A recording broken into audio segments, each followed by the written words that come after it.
Bonjour chers professeurs ainsi que chers camarades.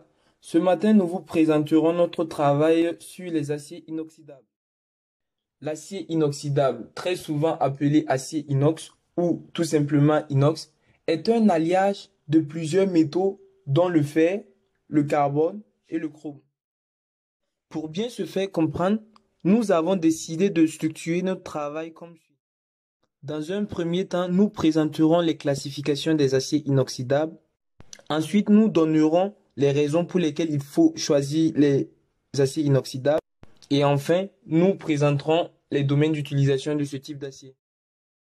Famille d'aciers inoxydables et leur classification. Les aciers inoxydables constituent une grande famille de différents types et sont classés en fonction de plusieurs éléments, selon leur composition chimique, selon leurs propriétés d'utilisation et peut également se faire selon leur structure cristalline. On distingue plusieurs familles d'aciers inoxydables. Les aciers inoxydables martensitique, ils contiennent 12 à 18% de chrome et un faible pourcentage de carbone. Les aciers inoxydables à durcissement par précipitation, ils contiennent 15 à 17% de chrome et pour obtenir ce métaux, il faut effectuer un traitement spécifique.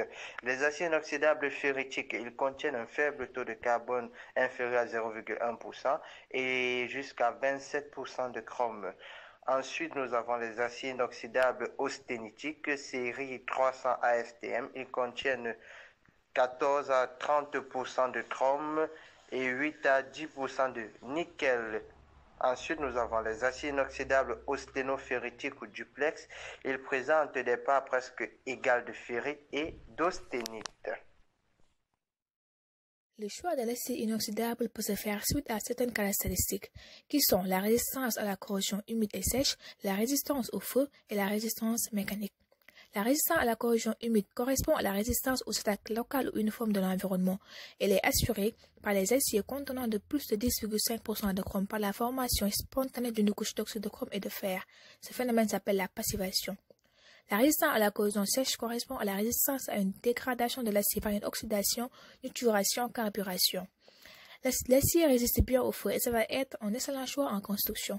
En effet, lorsqu'on le compare avec l'aluminium, on remarque qu'en moyenne, l'aluminium perd au moins 80% de sa résistance mécanique à 300 degrés, tandis que l'acier inoxydable a perdu moins de 30% de sa capacité et à 550 degrés, l'aluminium est totalement ramolli alors que l'acier possède encore 100% de sa résistance mécanique. En plus de ces résistances, c'est un matériau qui résiste à la traction, environ 440 à 640 MPa à la rupture, ce qui fait qu'on l'utilise comme armature dans le béton pour avoir du béton armé.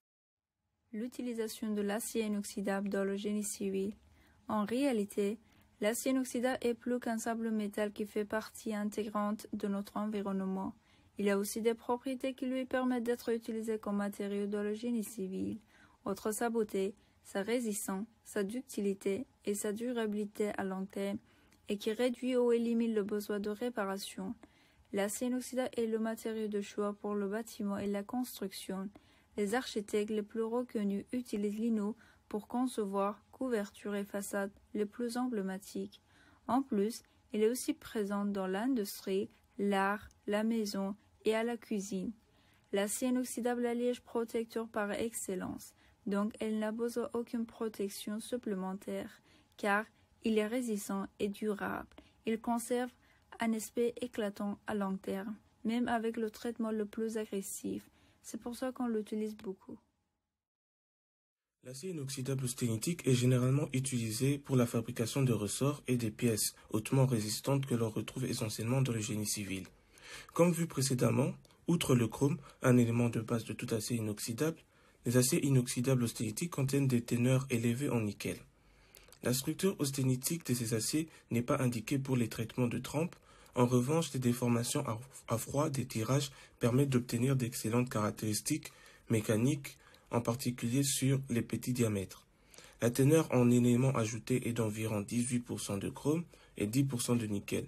La teneur en carbone est très faible et sa stabilité peut être améliorée par des éléments comme le titane. En raison de leur ductilité, ces aciers peuvent également être utilisés à basse température et concurrencer les alliages légers.